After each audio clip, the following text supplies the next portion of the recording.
नमस्कार मित्रों, स्वागत है आप सभी का इस क्लास में। और पिछली क्लास में हमने जाना था कि संधि जो है वो किसे कहते हैं, संधि करने की आवश्यकता क्या है और क्या वास्तव में हमें संधि की आवश्यकता पड़ती है या नहीं पड़ती है। आज हम बात करेंगे संधि के उन भेदों में से अच संधि के विषय में। देखिए, मैंने ये बात पिछले वीडियो में भी आपसे ये कही थी कि वर्णों के भेदों से संधियों का भेद होता है। वर्णों का भेद जो है वो अचों और व्यंजनों के मध्य हुआ है, तो संधि का भेद भी अचों और व्यंजनों के मध्य से होता है। ठीक है, तो आज हम उसका जो प्रथम भेद है अच संधि, उस अच संधि के बारे में चर्चा करेंगे। तो आप सभी ध्यान देंगे इस बात पर। चलिए, एक हेडिंग है अच संधि। ठीक है, अच संधि, तो पहले हमें यह समझना पड़ेगा ये जो अच संधि है ये कहते किसे हैं। तो अच संधि का मतलब सीधा ये है कि जहां अचों के आश्रय से कार्य होता है, जहां पर जो हैं वो स्वर अगर किसी संधि को करते हैं तो वो संधि जो है वो अच संधि के अंतर्गत गिनी जाती है। देखिए, इसमें थोड़ा सा लिखा भी हुआ भी है कि अच संधि के अंतर्गत अचों स्वर की संधि का प्रावधान है। अर्थात इसमें किसका प्रावधान होता है? स्वरों का प्रावधान होता है। ठीक है, और अच, क्योंकि अच जो है वो एक पारिभाषिक नाम है स्वरों का, जो कि एक प्रत्याहार है। आपने प्रत्याहार सूत्र सुने होंगे, अ इ उण आदि। तो वहां पर एक प्रत्याहार बनता है जिसका नाम है अच। तो अच जो है वो एक प्रत्याहार है, और इस प्रत्याहार के अंतर्गत कितने वर्ण आते हैं तो आप देख लीजिए। वर्ण दिए हैं अ, इ, उ, रि, लृ, ए, ओ, ऐ, औ। अर्थात आ से लेके आपके जो वर्ण हैं वो औ तक के सारे वर्ण आ जाते हैं। अच के अंतर्गत वो सारे के सारे वर्ण आ जाते हैं। और ऐसा नहीं अब ये दिमाग में आ जाए कि यार ये तो केवल ह्रस्व वर्णों की बात कही जा रही है यहाँ पर, और दीर्घ वर्णों का कोई प्रावधान नहीं है। मतलब दीर्घ वर्णों में क्या संधि नहीं होगी क्या? तो ऐसा नहीं है। क्या होता है कि जो ह्रस्व वर्ण है ये दीर्घ वर्ण का भी ग्रहण करा देता है। जैसे मान लीजिए हमारे पास अगर अकार है, केवल आ है, तो ये आ जो है वो दीर्घ अपना जो आकार है इसका भी ग्रहण कराएगा। इसी प्रकार से ह्रस्व जो ई है वो दीर्घ ई का भी ग्रहण कराती है। ठीक है, वो हम आगे चर्चा कभी करेंगे कि वो क्यों ग्रहण कराती है। हमें केवल यहाँ पर इतना समझना है कि यहाँ पर जो अ, इ, उ, ऋ, लृ, ए, ओ, ऐ, औ जो वर्ण हैं ये वर्ण अपने दीर्घ वर्णों का भी ग्रहण कराएंगे। पंक्ति भी यहाँ पर लिखी हुई है कि इन वर्णों की दीर्घ वर्णों को भी इसी में गिना जाता है। ये जो ह्रस्व वर्ण हैं इन्हीं के अंतर्गत दीर्घ वर्णों को भी गिना जाता है। तो वो दीर्घ वर्ण कितने हैं? तो देखिए, एक आ, ई, उ, री और लृ, ये आपके जो हैं वो दीर्घ वर्ण हैं। अब ये दीर्घ वर्ण है, आपके 4 वर्ण दीर्घ हैं। तो आप ये कहोगे कि जी ये लृकार का दीर्घ वर्ण नहीं है, लृ आपने नहीं लिया। तो आपको याद होगा कि लृ वर्णस्य दीर्घा न सन्ति। जो लृकार होता है उसके दीर्घ नहीं होते हैं। तम द्वादश प्रभेदम आचक्षते, इसलिए लृकार के केवल 12 भेद होते हैं। बाकी सबके 18 भेद होते हैं, लेकिन लृकार के कितने भेद होते हैं? मात्र 12 ही भेद माने गए हैं। ठीक है, क्योंकि उसका दीर्घ नहीं होता। तो हमें जो दीर्घ में गिनने हैं इनके साथ आप ये जो दीर्घ वर्ण है 4 आ, ई, उ, री, इनको और जोड़ दीजिए। अब इतने जो हमारे पास वर्ण हैं, इन वर्णों के आश्रय से जो संधि कार्य किया जाता है वह संधि जो है वो अच संधि के अंतर्गत आ जाती है। ठीक है, लेकिन आज मैं कुछ आपको ऐसी ट्रिप बताऊंगा जिससे आप कुछ अलग प्रकार से संधियां पढ़ेंगे और उसको बड़े आसानी तरीके से, बड़े आसानी से आप उसको समझ जाएंगे कि यहाँ पर कौन सी संधि का प्रावधान किया गया है और हमें कौन सी संधि करनी। कई बार क्या होता है, हम इतने हड़बड़ी में या नियमों का जहाँ हमें ज्ञान नहीं होता है वहाँ पर हम कोई भी संधि उठा के कर देते हैं। तो आज जो ये वीडियो है ये आपको केवल ये बताएगा कि हमें किन किन बातों का संधियों में ध्यान रखना है और संधि जो है वो स्थिति के अनुसार कितने प्रकार की होती है। हमने स्थिति के अनुसार यहाँ पर आपको कोशिश की समझाने की, तो मैंने दिया है यहाँ पर कि आपको इन संधियों में कुछ बातों का ध्यान रखना होगा। ठीक है, संधि में क्या करना होगा कि कुछ बातों का ध्यान रखना पड़ेगा। वो बातें क्या है मैं बता दूंगा। इसके बाद यह संधि आपको अपने आप जो है वो समझ में आ जाएगी। आपको कुछ ही बातों का ध्यान रखना है इस संधि के अंदर कि हमें किन किन बातों का ध्यान रखना है, तो उसको मैंने यहाँ पर नोटिस किया है एक एक पॉइंट के अंदर। तो देखिए इसमें जो पहला पॉइंट है कि स्थिति बता रहे हैं आपको, स्थिति के अनुसार अच संधि में कितने भेद बनेंगे वो आपको दिखा रहे हैं, और उन स्थितियों को अगर हम याद रखेंगे तो संधि हमें अपने आप ही याद हो जाएगी।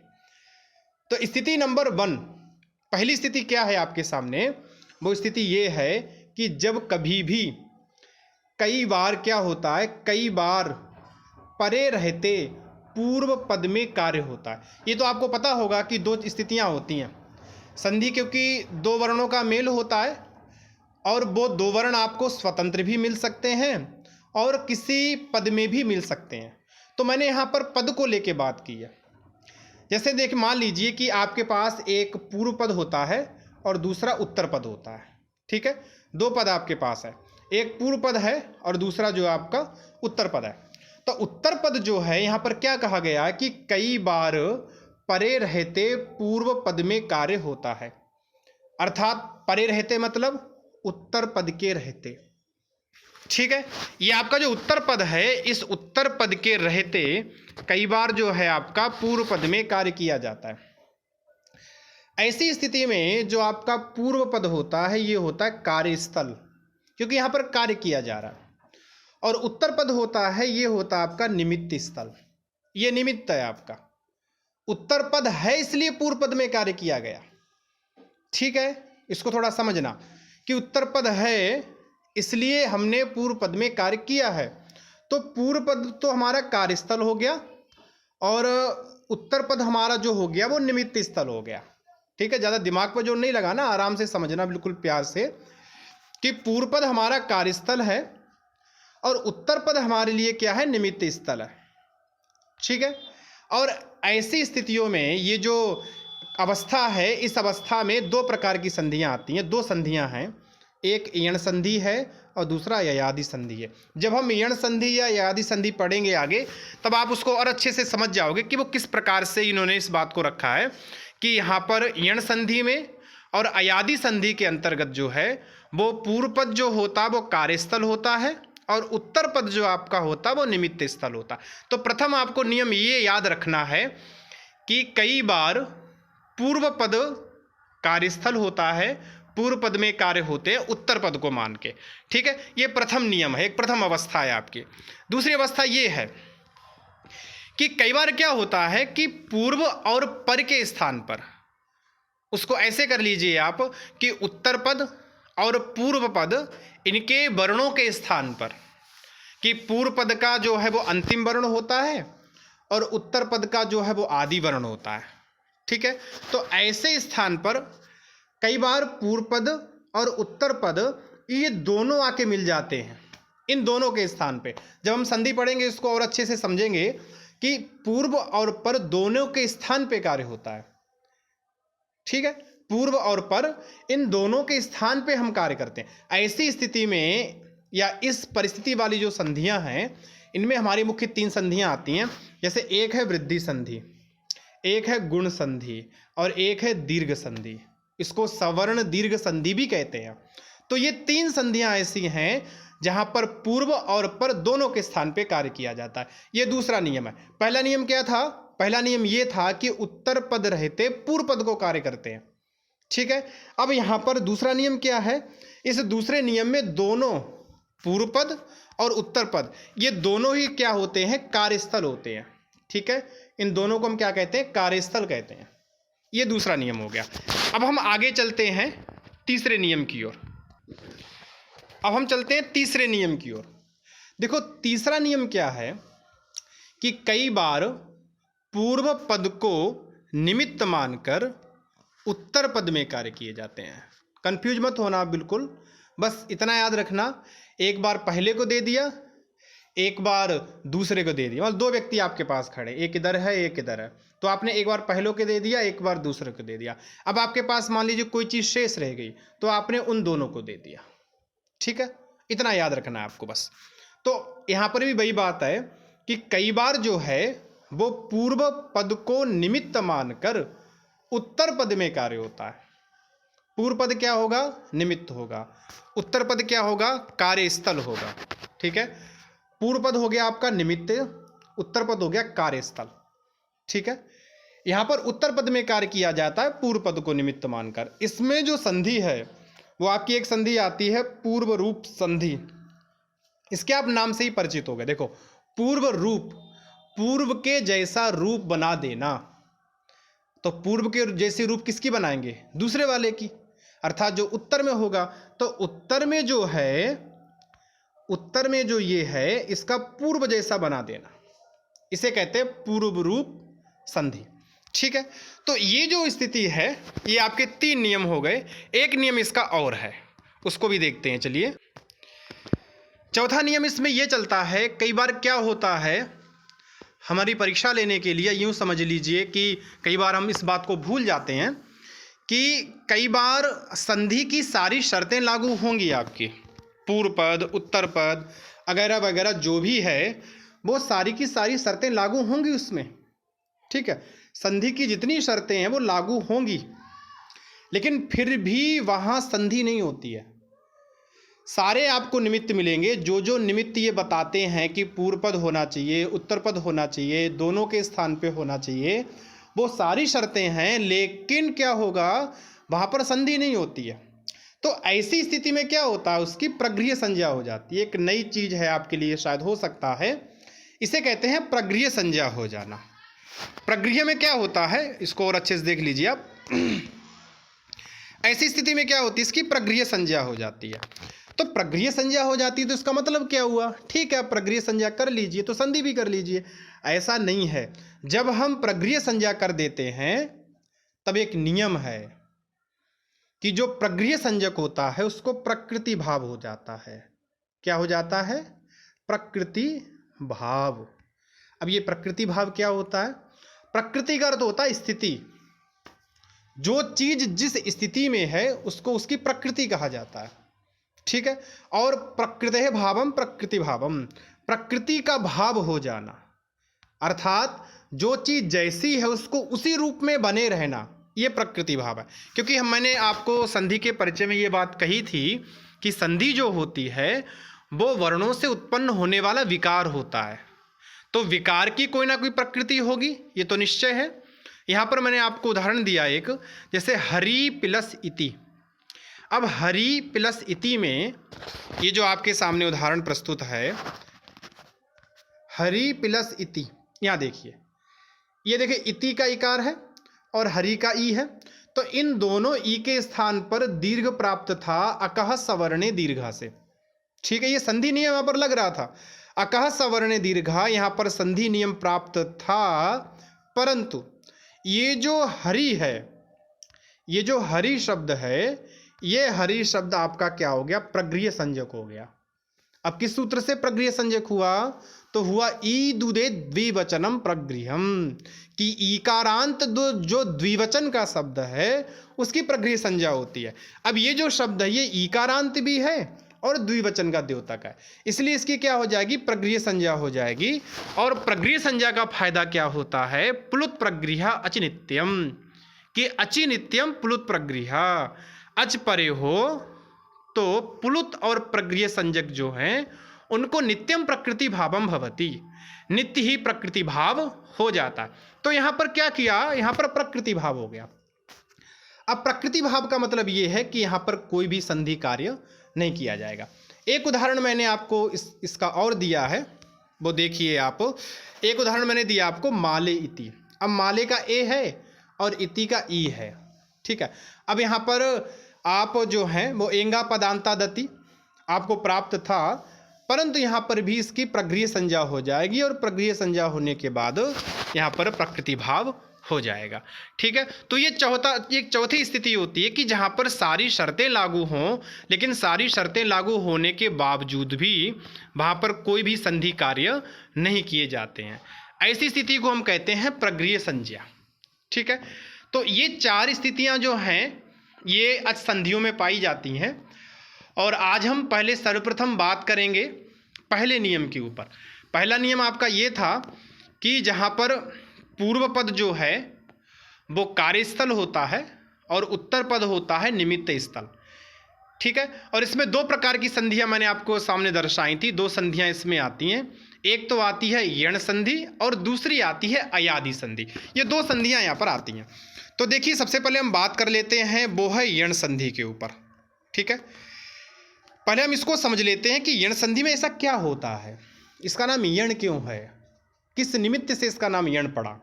तो आपको याद होगा जो माहेश्वर सूत्र हैं, 14 जो माहेश्वर सूत्र हैं, अ इ उण ऋल ऋक ए ओंग ऐ औच ह य व रट इत्यादि जो 14 माहेश्वर सूत्र हैं, उन माहेश्वर सूत्रों से प्रत्याहारों का निर्माण होता है। ठीक है, अब उनके से जब प्रत्याहार निर्माण किए जाते हैं और उन प्रत्याहारों का क्या होता है कि शास्त्र में जो है वो प्रयोग किया जाता है। शास्त्र में प्रयोग क्यों करते हैं उन प्रत्याहारों का?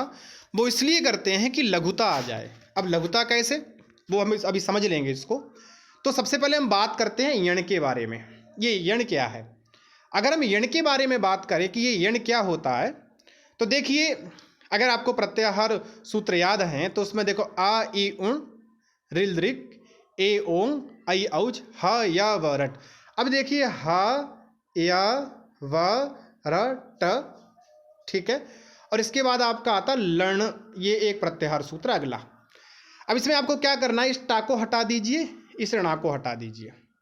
ठीक, इधर हा को हटा दीजिए, क्योंकि यण के अंदर प्रथम वर्ण क्या है, या से गिन लीजिए, तो या वा रा ला।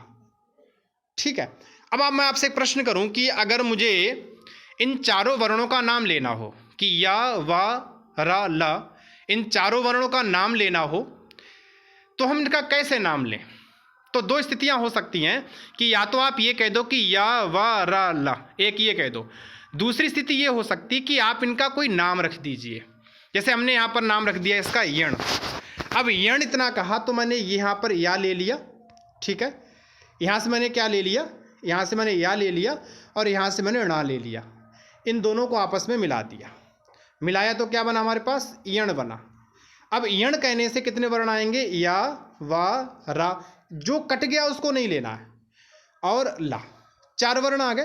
तो ऐसा करने से क्या हुआ, आपको क्या फायदा हुआ? ऐसे करने से आपको लघुता आई। या तो आप गिनो या वा रा ला, और आप ये कह दो कि यण। यण कहा तो यण कहने के मात्र से ही आपको चारों वर्णों का ग्रहण हो गया। तो ये फायदा होता है प्रत्याहार करने का।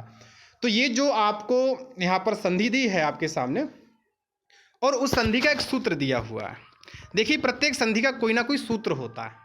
ठीक है, वो संधि किसी ना किसी सूत्र पर चलती है, तो प्रत्येक संधि का एक सूत्र होता है। यहाँ पर आपको एक सूत्र दिया है, इको यणचि। अब आप इस इको यणचि सूत्र को समझिए कि क्या कहना चाहता है वस्तुतः। मैंने उसको आपको पद सहित समझाया है कि ये वास्तव में कहना क्या चाहता है इको यणचि। तो इको यणचि जो है, इसको सबसे पहले हम तोड़ते हैं, पदों में विभक्त कर लेते हैं कि यहाँ पर कितने पद बनते हैं। तो देखिए, ये जो सूत्र है इको यणचि, इसमें 3 पद बने हैं। एक बना है इकः, एक है यण और तीसरा है अचि। ठीक है, ये 3 पद यहाँ पर बनते हैं। अब इकः यण अचि ये बन गया। अब आपको ये देखना पड़ेगा, याद रखना कि ये जो विभक्तियां हैं, ये विभक्तियां ही अपना अर्थ बता देती हैं। जब हम कोई सूत्र पढ़ते हैं तो हमें ये याद रखना पड़ता है कि उस सूत्र में क्या विभक्ति प्रयुक्त की गई है। अगर आपको विभक्ति पता है तो वो विभक्ति के आधार पर आप उसका अर्थ निकाल सकते हो, और बहुत आसानी है, आपको रटना नहीं पड़ेगा। मैं इस बात की आपको गारंटी दे सकता हूं कि इको यणचि सूत्र आज के बाद आपको रटने की आवश्यकता नहीं है। आपको याद नहीं रखना पड़ेगा कि नहीं इका स्थाने यणादेशो भवति अचि परतः संहितायाम विषय, कभी रटने की आवश्यकता नहीं है। ठीक है, समझना है आपको क्या कहना चाहता है ये सूत्र। तो देखिए क्या कहना चाहता है ये, यहाँ पर हमने पदच्छेद विभक्ति कर लिया, इको यणची को हमने अलग अलग पदों में विभक्त कर लिया। हमारे पास पहला पद आया इकह, और इकह में विभक्ति कौन सी है? तो मैंने यहाँ पर लिखा हुआ भी है षष्ठी विभक्ति एक वचन। 6-1 मतलब षष्ठी विभक्ति का एक वचन। दूसरा है यण, यण में विभक्ति कौन सी है? प्रथमा विभक्ति का एक वचन। और तीसरी बात करते हैं हम अची के विषय में। अची में जो विभक्ति है वो सप्तमी का एक वचन है। ठीक है, 3 पद हो गए, उनकी विभक्तियां वचन हो गए। इकह षष्ठ्यंतम एक वचनांतम, षष्ठी का एक वचन है। यण प्रथमा का एक वचन है, और अची जो है ये सप्तमी का एक वचन है। ठीक है, अब आप कहोगे जी ऐसे कैसे अर्थ निकाल लेंगे? तो सबसे पहले आपको एक बात याद रखनी है, यहाँ पर जितने भी संधि कार्य किए जाते हैं, जितने भी संधि कार्य होते हैं, वो सारे के सारे संधि कार्य जो हैं वो संहिता के विषय में किए जाते हैं। किसके विषय में? संहिता के विषय में। ठीक है, एक सूत्र है पाणिनि का, पराह सन्निकर्षाः संहिता। ठीक, ये कहता पराह सन्निकर्षाः संहिता, जब वर्णों की अत्यंत सामीप्यता द्योतक होती है तो वहां संहिता संज्ञा हो जाती है। संधि कार्य भी संहिता के ही अधिकार में किए जाते हैं। ठीक है, तो आप संधि में एक बात तो हमेशा याद रखना, कभी भी अर्थ लिखते समय संहितायाम जरूर लिखना कि संहिता के अधिकार में ऐसा ऐसा कार्य किया जाता है। तो यहां पर जो है आप देखेंगे कि यहाँ एक जो षष्ठी का है, यण प्रथमा का है, और अची जो है वो सप्तमी का है। तो इक यण अची, षष्ठी का क्या अर्थ करें? याद रखना व्याकरण के अंदर षष्ठी जो होती है वो स्थान षष्ठी होती है। कैसी षष्ठी होती है? स्थान षष्ठी। अब जी स्थान षष्ठी क्या होता है? स्थान षष्ठी का मतलब होता है स्थान पर षष्ठी। ठीक है, अब ये भी बात समझनी है कि स्थान पर षष्ठी क्या? स्थान पर षष्ठी का सीधा सा अर्थ है कि जो आदेश आप कर रहे हो वो पहले वाले के स्थान पे होगा। मान लीजिए पहले आपने एक तार पर कपड़े सुखा दिए, अब कपड़ों को हटा दीजिए, उन पर बोरी और टाट सुखा दीजिए, तो कपड़ों के स्थान पर आप कोई चीज़ सुखा रहे हो, यही स्थान षष्ठी है। ठीक है, षष्ठी अगर आपको मिले और वहाँ पर अगर कोई अर्थ ना बैठता हो तो वहाँ पर स्थान षष्ठी मान ली जाती है। तो इका जो है ये स्थान षष्ठी है। कौन सी षष्ठी है ये? इसको मत भूलना कि इका जो है ये स्थान षष्ठी है। तो अर्थ क्या होगा? इकह, षष्ठी का अर्थ संबंध में जाता है, काके की अर्थ होता है, तो इक के स्थान शब्द और जोड़ लीजिए आप, इक के स्थान में। ठीक है, ये अर्थ आपको आएगा निकल के कि इक के स्थान में, क्योंकि ये स्थान षष्ठी है इसलिए ऐसा अर्थ निकल के आता है। इसके बाद हम बात करें यण की। अब यण जो है ये एक एक है। याद रखना संधि विषय में हम जो बात करेंगे, अगर वहाँ कोई भी पद प्रथमा में आ जाए तो वो प्रथमा वाला क्या होता है? हमेशा आदेश होता है। ठीक है, प्रथमा वाला क्या होता है? आदेश होता है। तो हमारा जो अर्थ बनता है इतना बन गया कि इक के स्थान में आदेश, कौन सा आदेश? यण आदेश। अब अगला पद है अची। अची का सप्तमी में है, तो सप्तमी का जो कारक चिन्ह है वो में पर होता है। में या पर दो ही होते, में और पर, घर में, छत पर।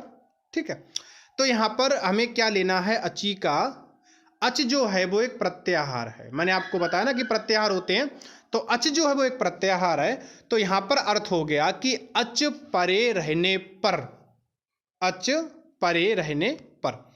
अब पहले ये देख लीजिए कि इक में जो है वो कितने वर्ण आते हैं आपके, एक प्रत्याहार में कितने वर्ण आते हैं। तो आपको ये दिया हुआ है, इक में जो है वो आपके 4 वर्ण आते हैं, ई, उ, री, लृ, ये इक में आ गए। अब इक में मतलब इन चारों वर्णों के स्थान पर या स्थान को क्या होता है? यण। यण में कितने वर्ण आते हैं? तो यण में जो आपके वर्ण आते हैं वो भी 4 आते हैं, या, वा, रा और ला। ये 4 जो वर्ण हैं ये आपके आ जाते हैं यण के अंतर्गत। तो यण के अंतर्गत 4 वर्ण हैं और इक के अंतर्गत भी 4 वर्ण हैं, तो समान समान हो गए। 4 इधर हैं और 4 ही हमारे पास इधर हैं। ठीक है, समान समान हो गए। याद रखना इस बात को हमेशा, जब स्थानीय भी समान हो और आदेश भी समान हो। ठीक है, जैसे हमारे पास यहाँ पर इसका प्रत्यक्ष उदाहरण है कि हमारे पास यहाँ पर स्थानीय जो हैं वो 4 हैं, ई उ री री, आदेश भी 4 हैं, या वा रा ला। ऐसी स्थिति में पहले के स्थान पर पहला, ठीक है, इसके बाद दूसरे के स्थान पर दूसरा, इसके बाद तीसरे के स्थान पर तीसरा, और इसके बाद आपका चौथे के स्थान पर चौथा आदेश कर लिया जाता है। ठीक है, तो आप हम ई के स्थान पे क्या करेंगे, या करेंगे। उ के स्थान पे क्या करेंगे, वा करेंगे। ठीक है, नीचे स्थिति आपके सामने दी भी है। ई के स्थान पे हमें क्या करना है, या करना है। उ के स्थान पे क्या करना, वा करना है, वकार। री के स्थान पे क्या करना, रा करना है, और ली के स्थान पे हमें ला करना है। इतना शायद अर्थ आपके लिए स्पष्ट हो गया होगा। ठीक है, ये जो अर्थ आया ये 2 पदों का आया अभी केवल निकल के। किनका, इकह और यण। कि इक के स्थान, षष्ठी है तो स्थान है, यण जो कि आदेश है, इक के स्थान पर यण आदेश होता है। इक एक प्रत्याहार है, यण भी एक प्रत्याहार है। अब इक के अंदर भी आपके जो वर्ण है, ये 4 वर्ण आपको मैंने दिखा दिए, 4 वर्ण आते हैं। यण के अंतर्गत भी 4 वर्ण आते हैं। टोटल ये 4 - 4, पहले को पहला, दूसरे को दूसरा, तीसरे को तीसरा और चौथे को चौथा करना आपको। ठीक है, अब समस्या आती कि क्या हमेशा कर लें, या हमारी इच्छा के अनुसार चलेगा कि जब हम चाहें तो ई के स्थान पे आ कर लें, उ के स्थान पे बा कर लें। तो ऐसा नहीं है, एक शर्त दी आपको, क्या, कि अची परतः, अच प्रत्याहार परे रहते। ये जो अच है ये परे हो, अच का कोई भी वर्ण परे हो। ये अच क्या है, प्रत्याहार है। ऐसा मत समझ लेना कि पीछे अच लिखा हो, ऐसा बिल्कुल मत समझना। अच का मतलब कि अच प्रत्याहार में जो आपके वर्ण है, तो अच में आ, ई, उ, इसके बाद आपका री, इसके बाद आपका ली, और और ओ, आई और औ, इतने वर्ण आपके अच के अंतर्गत आते हैं। ठीक है, मैंने पहले उसमें आपको दिखा भी रखे हैं। अगर इनमें से कोई भी वर्ण परे हो तब ये स्थिति घटती है। अपने मन से नहीं, बिल्कुल नहीं चलना। पाणिनि आपको अब ये नहीं कहते कि आप अपने मन से चलो, उन्होंने आपको एक स्थिति दी है कि अगर आपके सामने ऐसी स्थिति हो तो फिर आप ये आदेश कर सकते हैं। शायद ये बात आप समझ गए होंगे। इसलिए इसका नाम यण संधि है, क्योंकि ये आदेश के नाम पर रखी गई है। यण आदेश हम कर रहे हैं, तो यण आदेश के कारण से संधि का नाम हमने क्या रखा गया है आचार्यों के द्वारा, यण संधि।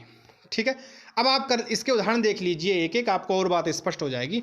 मैंने आपको इस पाठ को, इस वीडियो को प्रारंभ करने से पहले एक बात रखी थी कि अच संधि में आपको 4 चीज़ों का ध्यान रखना है, 4 नियमों का याद रखना है। वो नियम जो थे उनमें जो पहला नियम था, उस पहले नियम के आधार पर हमने इसको प्रारंभ किया था। तो अब उसको हम घटा के देख लेते हैं। पहला नियम क्या था हमारा, कि उत्तर जो पद होगा वो तो होगा निमित्त स्थल, और पूर्व पद होगा कार्यस्थल। ठीक है, अब देखिए प्रति प्लस एक, हमारे पास एक है प्रति, और दूसरा जो पद है वो हमारे पास है एकम। 2 पद है हमारे पास, प्रति और एकम। प्रति में अगर मैं ये आपसे पूछूं कि जी प्रति में कितने स्वर वर्ण हैं, तो इसमें 2 हैं, एक है आ और दूसरा जो वर्ण है वो ई, और एकम में आपका ए है और आ है। ठीक है, अब संधि नियम देख लेते हैं। उत्तर पद वाला जो है वो कार्यस्थल है, एकम में जो ए है ये है आपका निमित्त स्थल, क्योंकि इसको निमित्त मान के आप कार्य करोगे। पूर्व पद का जो ई है ये क्या है, कार्यस्थल है, अर्थात ई के स्थान पर आपको या करना है। ठीक है, लेकिन एक शर्त और थी कि अच परे हो तो देखिए एकम का जो आपके पास ए है, ये ए अच के अंतर्गत आता है, ये आपके परे भी है। इसलिए अब आपको क्या करना है, बिल्कुल घबराना नहीं है, कोई दिमाग पर जोर नहीं लेना है, एक बिल्कुल आसान तरीके से समझना है। आपको इस ई के स्थान पर या कर देना है, कुछ भी नहीं करना। ई के स्थान पे क्या करना है, या करना है, लेकिन ये या कैसा रहेगा, हलंत रहेगा। कई बार बच्चे क्या करते हैं कि या पूरा लिख देते हैं ऐसे करके, ये नहीं चलेगा। ठीक है, क्योंकि ये यावरण जो वो हलंत रहेगा। अब हलंत रहेगा तो आपके पास स्थिति जो बन जाती है वो बनती है आपकी प्रत्यय ऐसे करके, ठीक है, ऐसी स्थिति बन जाएगी। आगे जो है वो एकम है, उसको आप मिला दीजिए क्योंकि ये जो या है ए है ये ऊपर आ जाएगा ऐसे करके, तो आपका रूप क्या बनेगा, वो आपका रूप बनता है प्रत्येकम, ये वाला, ठीक है। तो यही है जो मैंने आपको प्रथम सिद्धांत में बताया था कि उत्तर पद जो होगा ये निमित्त स्थल माना जाएगा और पूर्व पद जो होगा वो कार्यस्थल माना जाएगा, ठीक है। ये हो गया ई के स्थान पे या जो आदेश होता है। अगला देखिए उ के स्थान पे वकार का आदेश होता है। तो मधु प्लस अरि, अब मधु प्लस अरि में आपको क्या करना है, मधु में देखिए उ है और अरि में अरि आपके पास है। मधु यहाँ पर जो है वो आपका कार्यस्थल है, अरि जो है वो निमित्त स्थल है। मधु में आपके पास है यहाँ पर उ और अरि का यहाँ पर है आपके पास आ। तो अगर मैं कहूँ कि उ के स्थान पे क्या होता है तो आराम से आप देख के देखो, उ के स्थान पे क्या किया हुआ है, वाह। उ के स्थान पे क्या किया उन्होंने, वाह। बस आपको ये थोड़ा याद रखना, ये सिस्टम जो है इसको याद रखना मात्र। तो उ के स्थान पे किया है वाह, तो हमें क्या करना है, यहाँ पर उ के स्थान पे वकार कर देना। ये देखो वाह कर दिया, ठीक है। यहाँ पर भी जो वाह होगा वो ऐसे नहीं होगा, हलंत होगा, रूप बनेगा मध्वरी, ठीक। इसके बाद हम बात करें तीसरे उदाहरण की। तीसरा उदाहरण देखते हैं। ये देखिए आप तीसरा उदाहरण देखिए। तीसरे उदाहरण में धात्री प्लस अंशः ये दिया हुआ है। अब आप इसको अगर देखेंगे धात्री प्लस अंशः में आपके सामने री है, ठीक है, क्योंकि पूर्व पद का जो अंतिम वर्ण है वो है री और अंशा का प्रथम वर्ण क्या है, आ, ठीक। अब री को क्या करना, आपको रा कर देना है संधि के नियम के अनुसार। री के स्थान पे क्या होगा, रा, रा भी हलंत रहेगा, रूप बन जाएगा धात्रंशः। इसी प्रकार से अगर हम बात करें ली के स्थान पे तो ली के स्थान पे होता है आपका ला, ठीक है। तो ली प्लस आकृति ही, तो ली जो है इस ली के स्थान पे जो आपका है ये देखिए, सॉरी, ये ली के स्थान पे क्या है, आपके स्थान पर ला हो गया, आकृति का आ इसमें मिल गया, रूप बन जाता है लाकृति, ठीक है। तो बस मित्रों आपको इस बात का याद रखना है इसमें कि किसके स्थान पर कौन सा आदेश होता है। आपको मात्र इक में कौन से वर्ण आते हैं, यण के अंतर्गत कौन से वर्ण आते हैं, इन बातों को अगर आप याद रखेंगे तो आपको यण संधि बहुत ही नॉर्मल तरीके से आसानी से आप उसको समझ सकते हैं और अभ्यास कार्य के द्वारा बार बार उसकी आवृत्ति करके उसको प्रैक्टिकल में लेके और संधि विच्छेद करके संधियां करके आप उसको और अच्छे से अपने अभ्यास से उसको और अच्छा दृढ़ कर सकते हैं। तो ये हमारी थी यण संधि। चूंकि मैंने आपको ये कहा था इसमें दो संधियां आती हैं, यण संधि आती है, अयादि संधि आती, तो इसलिए हम अब दूसरी संधि पढ़ेंगे इसी में। हालांकि थोड़ा वीडियो ज़्यादा हो रहा है, कोई बात नहीं, आपको दो संधि बहुत अच्छे से आ जाएंगी। तो अगली जो संधि पढ़ेंगे वो हम पढ़ेंगे अयादि संधि। अब देखिए इसमें भी इसका नाम आया अयादि संधि, तो सबसे पहले प्रश्न यही उठता है कि जी इसको अयादि ही क्यों बोलते हैं। सबसे पहले प्रश्न ये आता है कि जी अयादि क्यों बोलते हैं इसको, ठीक है। तो जैसे देखिए यण संधि में हमने उसको यण क्यों बोला था, क्योंकि वहाँ पर यणादेश किया जा रहा था, ठीक है। इक के स्थान पे क्या किया जा रहा था, यणादेश। इस यण आदेश के कारण से हमने उस संधि का नाम यण संधि रखा, ठीक है। अगर उसको मैं मोटी भाषा में अगर मैं बोलूं तो मैं ये कह सकता हूं कि वहां पर आदेश जो हमने यण किया था, इस आदेश की प्रधानता के कारण से हमने उस संधि का नाम क्या रखा, यण संधि रखा, ठीक है। उसी प्रकार से यहां पर भी क्या है कि आदेश की प्रधानता के कारण से आचार्यों ने इसका नाम क्या रखा, अयादि संधि रखा। तो आप ये बात तो समझ गए होंगे कि इसमें जरूर कुछ ना कुछ अय आदि आदेश होते होंगे, कोई ना कोई अय जो है ऐसे करके कोई आदेश होता होगा। इतनी तो एक मोटी सी बात दिमाग में आ जाती है। तो चलिए हम इस सबसे पहले सूत्र को समझते हैं कि सूत्र क्या कहता है। देखिए आपके सामने सूत्र लिखा हुआ है एक, ठीक है। सूत्र है एचो एवा यावः, एचो एवा यावः। ये जो सूत्र है ये पाणिनीय अष्टाध्यायी का है। इसमें आपके 2 पद हैं। पहले वाले सूत्र में 3 पद थे, परंतु यहाँ पर आपके केवल 2 पद हैं। एक पद है एचः और दूसरा पद है अयवायावः। अयवायावः ये दूसरा पद है। मैंने ये बात आपको भी पीछे समझाई थी कि जब कभी भी 6-1 लिखा हो, षष्ठी विभक्ति हो, तो व्याकरण शास्त्र में उसका ज़्यादा से ज़्यादा संबंध क्या लेना है? स्थान के साथ, कि उसका संबंध जो है वो स्थान के साथ जुड़ता आके। ठीक है, स्थान के साथ जुड़ेगा तो ये बात तो मैं समझ में आ गई कि एज कोई ऐसी चीज है उसके स्थान पर। हालांकि मैं बिल्कुल प्राथमिक स्तर से बात कर रहा हूं अभी, इसलिए मैंने एज को कोई चीज के रूप में प्रस्तुत किया कि जी एज जो है वो कोई चीज है और उसके स्थान पर, क्योंकि स्थान शब्द में साथ में जोड़ना है। अब जी ये एज क्या है? तो एज के बारे में आपको समझना है तो आप प्रत्यय जो माहेश्वर सूत्र हैं 14 उनको आवृत्ति कीजिए। अ इ उण ऋल ऋक ए ओंग आई औच। तो ए ओ आई औ। ठीक है, एज कहने से आपके 4 वर्ण उपस्थित होते हैं। ए ओ, इसके बाद आई और औ, ये 4 वर्ण आते हैं। चूंकि एच जो है ये प्रत्याहार है। क्या है? प्रत्याहार है। तो एच ये प्रत्याहार है तो यहां पर आदेश करना है हमें। तो एच के स्थान पर ये आदेश हो गया एचः के। अगला पद है अयवायावः। देखिए इतना बड़ा जो पद है ये समास से हो गया, प्रथमा का बहुवचन है। और अगर ये प्रथमा का बहुवचन है तो आप ये बात शायद समझ गए होंगे कि ये आदेश है। जो चीज प्रथमा में आए वो आदेश होती है प्रायः करके, और जो षष्ठी में आए वो स्थान षष्ठी है। अभी संधि के विषय में बात कर रहा हूं, अन्यथा ना लें इसको।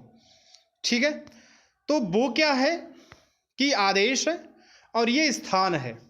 तो एच के स्थान पर अयबा याबा आदेश होते हैं। अब इसको अयबा याबा को आप तोड़ लीजिए। ठीक है, अगर आप इसको तोड़ेंगे तो 4 चीजें निकल के आती हैं। एक आता है अय, दूसरा आता है अब, तीसरा आता है आय और चौथा आता है आब। ये 4 चीजें निकल के आती हैं। तो एच के स्थान पर, अब एच में कितने वर्ण थे? 4 वर्ण थे। ए ओ आई और औ, ये 4 वर्ण हैं। तो ये बात कंफर्म हो गई आपको कि ए ओ आई औ इनके स्थान पर अय, अब, आय और आब ये आदेश होते हैं। बस आपको ये समझना है कि अब कौन से स्थान पे किसको किया जाए। मान लीजिए अब मेरी इच्छा है कि मैं जी औ के स्थान पे अगर पहला ही कर लूँ, या आई के स्थान पे जी तीसरा कर लेते, या जी चौथा कर लेते। तो याद रखना है इच्छाएं नहीं चलती है आपकी। एक व्यवस्था है, एक तंत्र है। केजरीवाल का शासन नहीं कि अपनी इच्छा से कुछ भी कर लो। ये योगी का शासन है, यहाँ सब योगी के अनुसार होता है। तो हमारे जो पाणिनि योगी है उन्होंने कहा कि ऐसा कुछ नहीं करना आपको क्या करना है? क्रम से चलना है, नियम से चलना है। अगर आप कहीं बिना बाती भट्टा मार क्रांति करेंगे तो आपके पोस्टरों को क्या कर दिया जाएगा? रोज चौराहे पर लटका दिया जाएगा। आपको तो नहीं लटकाने, पोस्टरों को जरूर लटका देंगे। ठीक है, इसलिए बिल्कुल नियम सिद्धांत से चलो यूपी के अंदर। तो देखिए यहाँ पर क्या किया उन्होंने, कहा कि नहीं ऐसा नहीं करना आपको पहले के स्थान पे पहला करना है। ए प्लस क्या होगा? अय। ठीक है, अब करें दूसरे के स्थान पे दूसरा करना है। ओ के स्थान पे हम क्या करेंगे? अब। ठीक, ए के स्थान पर अय, ओ के स्थान पे अब। 2 हो गए। अब हम तीसरे की बात करते हैं। बोले जी तीसरे के स्थान पे आप तीसरा करो, तो आई के स्थान पर हम करेंगे आय। ठीक है, देखो जैसे ये छोटे छोटे हैं, अगर लौकिक भाषा में कहें देखें, जैसे बोले छोटा ए बड़ा ए, छोटा ओ बड़ा ओ, ऐसा बोलते हैं प्राइमरी स्कूलों में। तो छोटा ए के स्थान पे छोटा अय। ठीक, छोटा ए के स्थान पे छोटा अय, और बड़ा आई के स्थान पे बड़ा आय। आई बड़ा तो आय भी बढ़ गई। ठीक है, और छोटे ओ के स्थान पे छोटा अब, और बड़ा औ के स्थान पे बड़ा आब। बस इतना याद रखना। ये तो हमने कक्षा 1 में पढ़े थे, ए ओ आई औ, बहुत डंडे खाए थे इसके पीछे। तो आपको बस ये याद रखना है कि ए के स्थान पे आप इसको अगर वैसे याद ना क्रम अगर आप भूल जाओ तो इसको ऐसे लिख लीजिए कि आप सुविधा अनुसार ऐसे कर लीजिए। ये ए लिख दिया आपने और इधर आई लिख दिया। जैसे ये छोटा ए तो छोटा आई, ठीक है, और बड़ा आई तो आया। ये छोटा तो ये भी छोटा, ये बड़ा तो ये भी बड़ा, ठीक है। तो आप इसको ऐसे कर लेंगे तब भी कोई मतलब नुकसान नहीं है। पाणिनि आपसे नाराज नहीं होंगे, ऐसा नहीं कि आपको व्याकरण नहीं आएगा, ऐसा कोई दिक्कत नहीं है।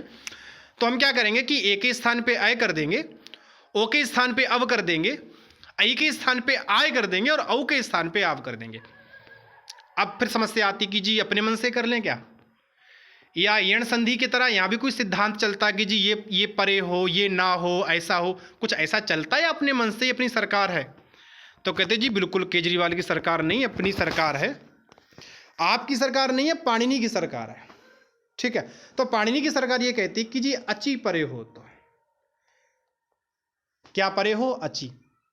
अब देखिए अची में भाई 7 1 है जो पीछे पढ़ के आए, तो मतलब ये हुआ कि अची परे हो मतलब अच परे हो। अब अच में कितने वर्ण आते, ये बात मैंने पीछे वाले संधि में आपको बता दी कितने वर्ण आते हैं। तो उनमें से अगर कोई भी वर्ण अगर उत्तर पद में हो तब, ठीक है। उदाहरण देखेंगे इसको और अच्छे से। तो देखिए इसके अगर इसमें उदाहरण देखें तो उदाहरण देखिए, मैंने आपको जो प्रथम नियम समझाया था कि उत्तर पद जो होगा वो आपका निमित्त स्थल माना जाएगा और पूर्व पद कार्यस्थल माना जाएगा। ये जो हरे में ये जो है ये कार्यस्थल है और ये निमित्त स्थल है, ठीक है। अब देखिए इसको घटा के हमारे पास स्थिति है वो है हरे प्लस ए, हरे प्लस ए। तो पूर्व पद में है हरे और उत्तर पद में ए। तो हरे में अंतिम जो वर्ण है वो क्या है, ए, और उत्तर पद का आदि वर्ण भी क्या है, ए, ठीक। अब जब आपके सामने ऐसी स्थिति है तो ये जो ए है, मैंने क्या कहा था, ए के स्थान पे क्या करना है आपको कर देना है आंख बंद करके आया। अब ये जो आय में जो या है ये हलंत रहेगा, धोखे से पूरा मत लिख देना उसको। आपने आय कर दिया तो स्थिति आपकी बन गई, आपके सामने स्थिति बन जाती है ये वाली, हरया, ये स्थिति बन गई।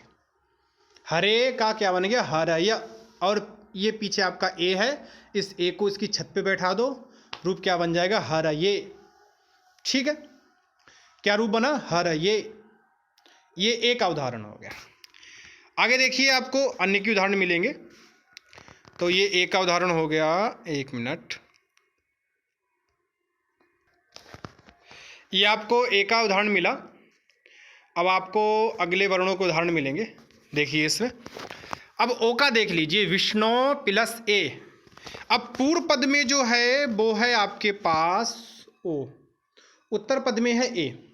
मैंने क्या कहा था, उत्तर पद आपका निमित्त है, पूर्व पद क्या है, कार्य है, इसके स्थान पर आपको कार्य करना है, ओ के स्थान पे आपको कार्य करना है।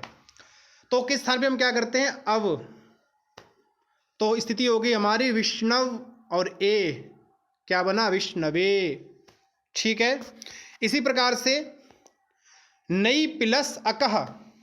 अब नई प्लस अका में जो है वो नई में देखिए आई है और आई जो कि बड़ी है तो इसका साथ वाला भी तो बढ़ेगा, ठीक है। छाता बड़ा है तो छाया भी तो बड़ी होगी, तो आई बड़ा है तो आय भी तो बड़ी होगी, ठीक। तो आई नई है तो नई को हमने क्या, वो संधि होके क्या हुआ, नाय, और पीछे क्या लिखा हो, पीछे क्या है, अक, अक को मिलाइए, रूप बनता आपका नायकः, ठीक। इसी प्रकार से आप औ का उदाहरण देख लीजिए, भऊ प्लस उकह, ये भऊ काल वाला भऊ है, ठीक है। वहाँ बस संधि नहीं इसलिए वो अलग अलग था, यहाँ पर संधि कर देनी है आपको। तो भऊ प्लस अकह, तो भऊ का औ है, देखिए ये औ आपके सामने है और पीछे उका है, भऊ प्लस उकह। अब औ जो है, औ चूंकि औ जो आपका बड़ा है तो इसके स्थान पे आदेश भी तो बड़ा ही होगा, तो आब होगा। तो औ के स्थान पे क्या करना आपको, आब, ये हो गया भाव, जो कि बहुत खाते हो आप, ठीक है। भाव, भाव प्लस अकाह क्या बन गया, भाव अकाह। तो मैं आशा करूंगा आपसे कि शायद ये आपको दोनों संधियां समझ में आ गई होंगी अच्छे से। प्रैक्टिस करेंगे तो आपको ये बहुत अच्छी समझ में आएंगी, ठीक है। और उन नियमों को मैं एक बार फिर दोबारा दोहरा देता हूं कि कई बार क्या होता है, पूर्व पद जो होता है वो आपका कार्यस्थल होता है, उत्तर पद निमित्त होता है। कई बार ये कार्यस्थल उत्तर पद हो जाता है, पूर्व पद निमित्त हो जाता है। कई बार दोनों के स्थान पे होता है और कई बार जो वो संधि ही नहीं होती है। ये 4 आपको याद रखने हैं। उस प्रथम नियम की 2 संधियां मैंने आपको आज बता दी हैं, ठीक है। आप इसको अभ्यास कीजिए, प्रयास कीजिए। सभी के लिए नमः संस्कृताय।